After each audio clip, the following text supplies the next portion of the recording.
নমস্কার সীমাদি। আমি আমাদের শিব পুরাণ নিয়ে কিছু কথা তোমাদের পড়েছি।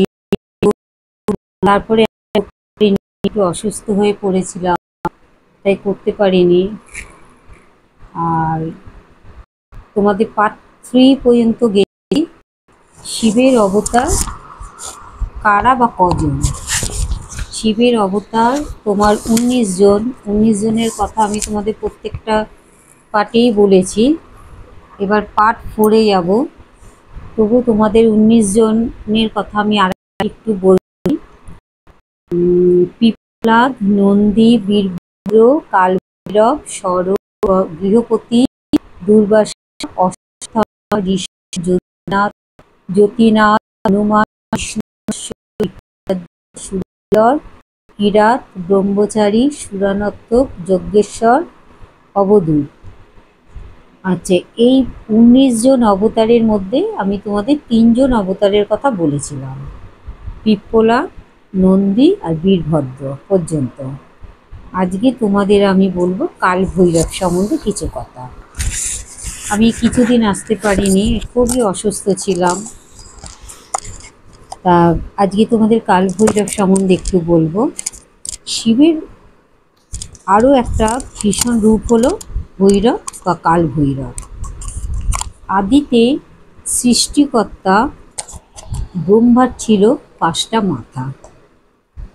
এটা তোমরা অনেকেই জানো, আবার হয়তো অনেকে জানো না। তবু আমি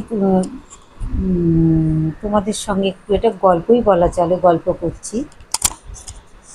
আচ্ছা, অন্যদিকে কিন্তু শিবও কিন্তু আমাদের পঞ্চানন। শিবেরও মানে 5টা মাথা, মানে পঞ্চানন। কিন্তু ব্রহ্মার কিন্তু খুব অহংকার ছিল, তাই অহংকারের শাস্তি স্বরূপ শিব তার পঞ্চম মস্তকটি ছিন্ন করেছিলেন। ব্রহ্মার 4 মাথা ছিল, 4টি বেদে জ্ঞান সম্পন্ন, কিন্তু এই পঞ্চম মস্তকটি ছিল কামাবৃত। হ্যাঁ, সেই কারণে পঞ্চম তথা কামাবৃত মস্তকটি ছিন্ন হওয়া মাত্রই ব্রহ্মা নিজের ভুল বুঝতে পেরেছিল, পেরে ক্ষমাপ্রার্থী উনি হন। যদিও ব্রহ্মার মস্তক পত্তনের ফলে ব্রহ্মহত্যার পাপ অর্পিত হয় শিবের ওপর, স্বয়ং দেবাদিদেব মহাদেবের ওপরে কিন্তু অর্পিত হয়েছিল, যে ব্রহ্মার ওই মস্তকটা ছেদ করার পরে।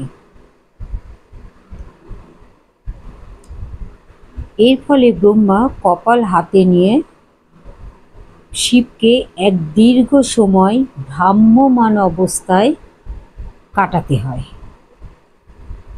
মানে একটা প্রায়শ্চিত্তই বলা চলে। হ্যাঁ, শিব এটা করেছিল, ভ্রাম্যমান অবস্থায় উনি কাটিয়েছিল।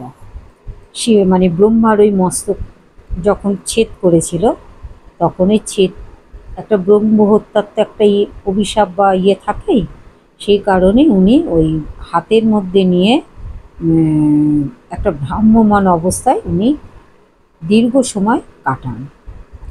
এই ভ্রাম্যমান সময়ে শিবরূপী হচ্ছেন ভৈরব অবতার। মহাজগতের বিশেষ স্থানগুলি রক্ষা করার দায়িত্ব রয়েছে কিন্তু এই ভৈরবদের ওপর।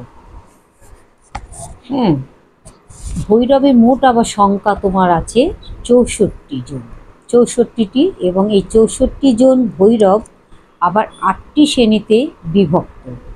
এই 8 শ্রেণীর প্রধান 8 জন ভৈরবকে বলা হয় অষ্টাঙ্গ ভৈরব। ভৈরবগণ মূলত শিব মন্দিরের রক্ষাকর্তা হিসেবে বিবেচিত হন। তবে এর পাশাপাশি দেবী সতীর শক্তিপীঠগুলোর রক্ষক হিসেবেও নিযুক্ত রয়েছেন একজন ভৈরব। তাই শক্তিপীঠ মন্দিরের আশপাশেই দেখতে পাওয়া যায় ভৈরব মন্দির। তাহলে আজকে কালভৈরব সম্বন্ধে তোমাদেরকে বললাম।